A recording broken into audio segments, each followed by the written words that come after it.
Hello orchid enthusiast, welcome to orchid Bangladesh. আমি ফারুক। আজকে আপনাদেরকে দেখাবো আমার অর্কিডের পার্সোনাল ওয়াটারিং রুটিন। অর্কিড একটি সবচেয়ে সুন্দর ফুল গাছ, মানে পৃথিবীতে যত রকম ফুল গাছ আছে তার মধ্যে সবচেয়ে সুন্দর ফুল এবং সবচেয়ে বেশি প্রজাতির ফুল অর্কিডে হয়ে থাকে। এবং অর্কিডের সুন্দর ফুল এবং এর গ্রোর জন্য সবচেয়ে বড় যেই রিকোয়ারমেন্ট সেটা হচ্ছে পানি। পানি যদি আপনি ঠিকমতো না দেন তবে আপনার অর্কিড গ্রোথটা ভালো হবে না, এবং পানি দিতে না পারলে আপনার অর্কিড গ্রো ভালো হবে না এবং অর্কিড প্লান্টটি নষ্টও হয়ে যেতে পারে। এই জন্য আজকে আমি আমার পার্সোনাল অর্কিড ওয়াটার রুটিনটা আপনাদের সাথে শেয়ার করব। আপনারা ভিডিওটি লাস্ট পর্যন্ত দেখবেন পুরো প্রক্রিয়াটি বোঝার জন্য। যারা এই চ্যানেলটি আজকে ফার্স্ট দেখছেন তারা চ্যানেলটি সাবস্ক্রাইব করে নেবেন এবং বেল আইকনটি প্রেস করে দেবেন, এবং ভিডিওটি ভালো লেগে থাকলে অবশ্যই লাইক এবং শেয়ার করবেন। এবং আমাদের অধিকাংশ ভিডিও হচ্ছে ভিউয়ার সাজেস্টেড।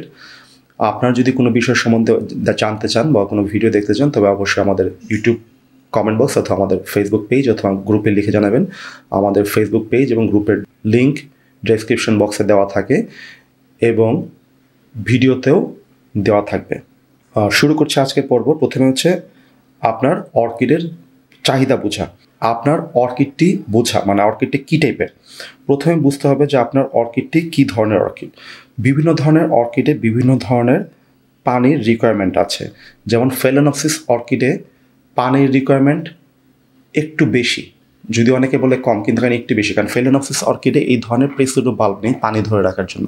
সো ফেলেনপসিস অর্কিড যদি আপনি কুইক ড্রাই মিডিয়াতে লাগিয়ে থাকেন তবে অবশ্যই মিডিয়া ড্রাই হয়ে যাওয়ার সঙ্গে সঙ্গে পানি দিতে হবে। কিন্তু যদি আপনি এমন ধরনের মিডিয়াতে লাগান যেটি অনেক দিন ধরে ময়েশ্চার রিটেন করে রাখে তবে মিডিয়া না শুকানো পর্যন্ত পানি দেওয়ার দরকার নেই। এটা হতে পারে 10 দিন, 15 দিন, 1 মাসও হতে পারে। যদি মিডিয়া ড্রাই না হয় পানি দেওয়ার দরকার নেই। কিন্তু যদি মিডিয়া ঘন্টাখানেকের মধ্যে ড্রাই হয়ে যায় তবে অবশ্যই আপনার পরের দিন পানি দিতে হবে, না হলে যেটা হবে পাতা আস্তে আস্তে কুঁচকে যাবে। যেহেতু ফেলেনপসিস একটি মনোপোডিয়াল অর্কিড আর এইগুলো হচ্ছে সিম্পোডিয়াল অর্কিড, এগুলো থেকে পাশ থেকে অনেক গ্রো বের হয়ে আসে এবং প্রতিটাতে কেইন আছে এবং প্রতিটা কেইন পানি ধরে রাখে। এগুলো দেখছেন কতগুলো কেইন আছে এবং প্রতিটা কেইন পানি ধরে রাখে। আপনি যদি পানি নাও দেন এই ধরনের অর্কিডে 10-15 দিন কোনো সমস্যা নেই, কিন্তু যদি আপনার 15-20 দিন, 1 মাস যদি ফেলেনপসিস অর্কিডে পানি না দেন এক্সট্রা একসময় শুকানো শুরু হবে এবং প্লান্টটি নষ্ট হয়ে যাওয়ার সম্ভাবনা থেকে যায়। এই জন্য প্রথমে বুঝতে হবে আপনার অর্কিডের কী ধরনের অর্কিড আছে। এইটা একটি ডেনড্রোবিয়াম অর্কিড, এটার ওয়াটারিং রিকোয়ারমেন্ট একরকম। পিছনে একটি ক্যাটলিয়া অর্কিড আছে, এটার ওয়াটারিং রিকোয়ারমেন্ট আরেক রকম, কারণ এইটিও সিম্পোডিয়াল অর্কিড কিন্তু এইটার পানির রিকোয়ারমেন্ট একটু কম ডেনড্রোবিয়াম থেকে। একটু ড্রাই রাখলেও এই ধরনের অর্কিডের সমস্যা হয় না।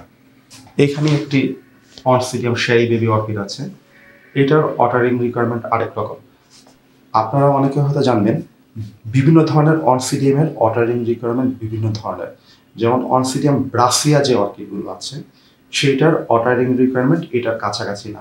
আপনার হয়তো অনসিডিয়াম ড্যান্সিং ডল অথবা অনসিডিয়াম শেরি বেবিতে বেশি পানি দিতে পারবেন, কোনো সমস্যা হবে না, কিন্তু ব্রাসিয়াতে যদি ওই পরিমাণ পানি দেন আপনার ব্রাসিয়া নষ্ট হয়ে যেতে পারে। ব্রাসিয়া ড্রাই হয়ে যাওয়ার পরে পানি দিতে হয়। এটা পানি থাকা অবস্থায় একটু পানি দিলে সমস্যা হয় না, কিন্তু ব্রাসিয়াতে আপনি এটি পারবেন না। এই জন্য প্রথমে জানতে হবে আপনার কী ধরনের জাতের অর্কিড আপনার কাছে আছে। তারপরে 2 নম্বর পয়েন্ট হচ্ছে ওয়াটারিং ফ্রিকোয়েন্সি। আপনি কবে কবে ওয়াটার দিবেন। অনেকে বলে 7 দিন পরে ওয়াটার দিন, 10 দিন পরে। আপনারা যদি নেটে সার্চ করেন, প্রথমে অর্কিড কিনে সবাই যেটা করে নেটে সার্চ করে এবং তারা বিভিন্ন রকমের ভুল ইনফরমেশন পায়। ভুল ইনফরমেশনগুলো হচ্ছে নেটে সার্চ করে আপনার পানি দিবেন 10 দিন পর, পানি দিবেন 1 সপ্তাহ পর। কিসের বেসিসে আপনি বলবেন? কারণ হচ্ছে এটা কখনোই এভাবে রুটিন করে বলা সম্ভব হয় না। আপনারা যদি এই মিটারটি দেখেন, এখানে টেম্পারেচার 23 ডিগ্রি এবং হিউমিডিটি 70 ডিগ্রি, মানে আজকে টেম্পারেচারটা আমাদের দেশের জন্য একটু কম, ঠান্ডা বলা যায়, কারণ যেহেতু আমাদের গরম প্রধান দেশ, এই ধরনের দেশে 23 টেম্পারেচার সাধারণত পড়ে না শীতকাল ছাড়া। আর হিউমিডিটি 70% হিউমিডিটি আদর্শ টেম্পারেচার অর্কিডের জন্য, এবং 23.8 মানে 24 ডিগ্রির মতো টেম্পারেচার আছে, এটিও আদর্শ অর্কিডের জন্য। আপনার এই অর্কিডটিতে এই টেম্পারেচার যদি আপনি 2-3 দিন পরেও পানি দেন কোনো সমস্যা হবে না, একদম ড্রাই হয়ে যাওয়ার পরে। কিন্তু এইখানে যদি হিউমিডিটি থাকতো 50% এবং টেম্পারেচার 23 অথবা হিউমিডিটি 30%, টেম্পারেচার 23, ওই ক্ষেত্রে কিন্তু আপনার পানি দিতে হতো একদিনের ভিতরে, প্রতিদিন পানি দেওয়ার প্রয়োজন হয়ে যেত। আবার এইখানে টেম্পারেচার আছে 40 বা 38 ডিগ্রির মতো এবং হিউমিডিটি 30, ওই ক্ষেত্রে কিন্তু আপনার দিনে 2 বার পানি দেওয়ার প্রয়োজন হতে পারে, কারণ এক্সট্রিম গরমে আপনার প্লান্ট কিন্তু নষ্ট হয়ে যাবে। ওই ক্ষেত্রে অবশ্যই দিনে 2 বার পানি দিতে হবে, এবং পানি সকালে 1 বার বিকালে 1 বার দিতে হবে ওই ধরনের টেম্পারেচারে। আপনাদেরকে আমি এর আগে দেখিয়েছি হয়তো, যদি খেয়াল করে দেখেন এখানে কিছু পানি আছে, মানে এই পটিং মিডিয়াটির ভিতরে যে চিপসগুলো আছে সেগুলোতে এখনও পানি ধরে রেখেছে। এটা আমি টপ থেকে নিয়েছি পানি চেক করার জন্য কতটুকু পানি আছে। আরেকটি প্রসেস হচ্ছে, আপনার যদি এটা একটু কলম যদিও, কিন্তু আপনার যদি পেন্সিল অথবা কাঠের যদি এমন ছোট চিকন যদি স্টিক যদি ভিতরে ঢুকিয়ে দেন, ঢুকে যদি বের করে নিয়ে আসেন, যদি দেখেন স্টিকটি ভেজা, তাহলে বুঝবেন ভিতরে পানি আছে। অথবা আপনারা আঙ্গুল ভিতরে দিয়েও দেখতে পারেন যে আপনার আঙ্গুলটি ভেজা হয় কিনা। আরেকটি হচ্ছে আপনার পটটি হাতে নিয়ে ফিল করা যে কতটুকু পানি ভিতরে দেওয়া আছে। তারপরে হচ্ছে সঠিক ওয়াটারিং মেথড ব্যবহার করা। অর্কিড সাধারণত পানির ভিতরে বসে থাকা পছন্দ করে না, মানে ওয়াটার লক হয়ে থাকা পছন্দ করে না। পানিটা দেওয়ার পরে শুকিয়ে যেতে হয় এবং বের হয়ে যেতে হয়। আপনারা এমন পট পছন্দ করবেন যেটি আপনার পানি দেওয়ার সঙ্গে সঙ্গে পানি বের হয়ে যায়। এবং পানি দেওয়ার জন্য যখন পানি দিবেন স্প্রে করে দেন, এমন স্প্রেয়ার দিয়েই দেন।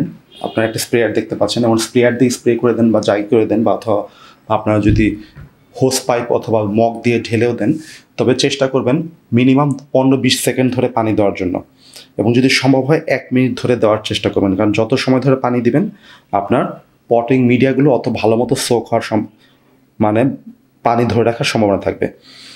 আর এটা হচ্ছে, যদি সম্ভব হয় পুরো পটটি আপনার একটি পাত্রের ভিতরে ডুবিয়ে দিয়ে পানি দিতে পারেন, এতেও ভালো মতো আপনার অর্কিডটি নিয়ে নিতে পারে।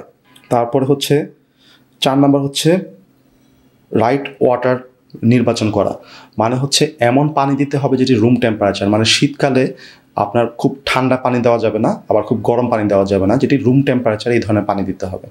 মানে আপনার রুম টেম্পারেচার হচ্ছে 24 ডিগ্রি, আমাদের এখানে একটি মিটার আছে, আপনারা যদি দেখেন এখানে রুম টেম্পারেচার 24 ডিগ্রি, মানে এই 24 ডিগ্রি টেম্পারেচার পানি দিতে হবে। কিন্তু গরমকালে যদি থাকে 35 ডিগ্রি, আপনি 35 ডিগ্রি পানি দেবেন, ঠান্ডা পানি দেওয়া যাবে না। মানে গরমকালে আপনার টেম্পারেচার 40 ডিগ্রি, আপনি ঠান্ডা পানি দিলেন 18 ডিগ্রি, অর্কিড শকে চলে যাবে। আবার শীতকালে আপনার টেম্পারেচার 25 ডিগ্রি, আপনি পানি দিলেন 40 ডিগ্রি, এত অর্কিড শকে যাবে। সো আপনার সবসময় রুম টেম্পারেচার পানি দেওয়ার চেষ্টা করবেন, এবং এমন পানি দিবেন যেই পানিতে কোনো ধরনের এক্সট্রা মিনারেল অথবা কোনো ধরনের কেমিক্যাল নেই।